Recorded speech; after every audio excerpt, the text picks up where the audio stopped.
মাত্র ৮৭ ঘণ্টায় ভারত ও পাকিস্তানের মধ্যে সংঘটিত হয় ভয়াবহ ও বহুমাত্রিক যুদ্ধ।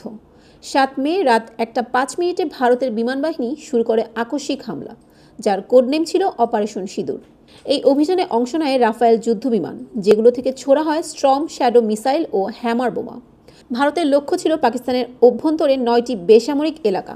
একই সঙ্গে ভারত ড্রোন ব্যবহার করে পাকিস্তানের আকাশ প্রতিরক্ষা ব্যবস্থা যাচাইয়ের চেষ্টা করে। জবাবে পাকিস্তানও খুব দ্রুত পাল্টা প্রতিরোধ গড়ে তোলে।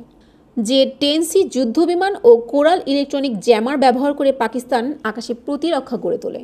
পাকিস্তান দাবি করে তারা ভারতের 3টি রাফায়েল যুদ্ধবিমান গুলি করে ভূপাতিত করেছে এবং 12টি ভারতীয় ড্রোন ধ্বংস করেছে ইলেকট্রনিক ব্যবস্থা, অ্যান্টি এয়ারক্রাফট গান এবং শর্ট রেঞ্জ ক্ষেপণাস্ত্রের মাধ্যমে। তবে এই যুদ্ধ শুধু আকাশে হয়নি, সবচেয়ে বড় ধাক্কা এসেছে অর্থনৈতিক ক্ষেত্রে। মাত্র ৮৭ ঘণ্টা ২৫ মিনিটের এই সংঘাতে ভারতের অর্থনৈতিক ক্ষতির পরিমাণ দাঁড়ায় প্রায় $৮৩ বিলিয়ন।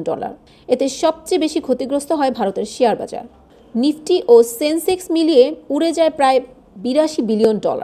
উত্তর ভারতের আকাশসীমা বন্ধ থাকায় প্রতিদিন $৮ মিলিয়ন ক্ষতি হয়েছে বিমান চলাচলে। আইপিএল বন্ধ হয়, আর্থিক ক্ষতি হয় $৫০ মিলিয়ন।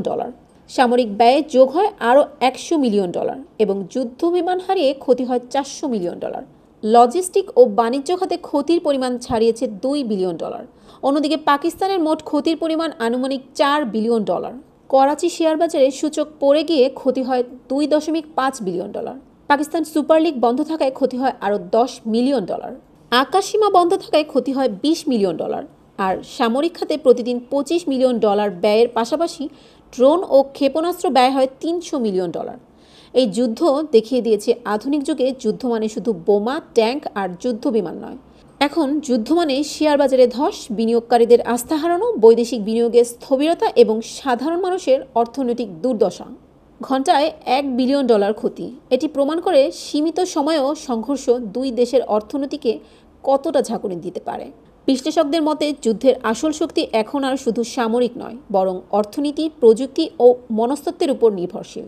এই সংঘর্ষের মূল বার্তা প্রতিরোধী প্রকৃত কৌশল।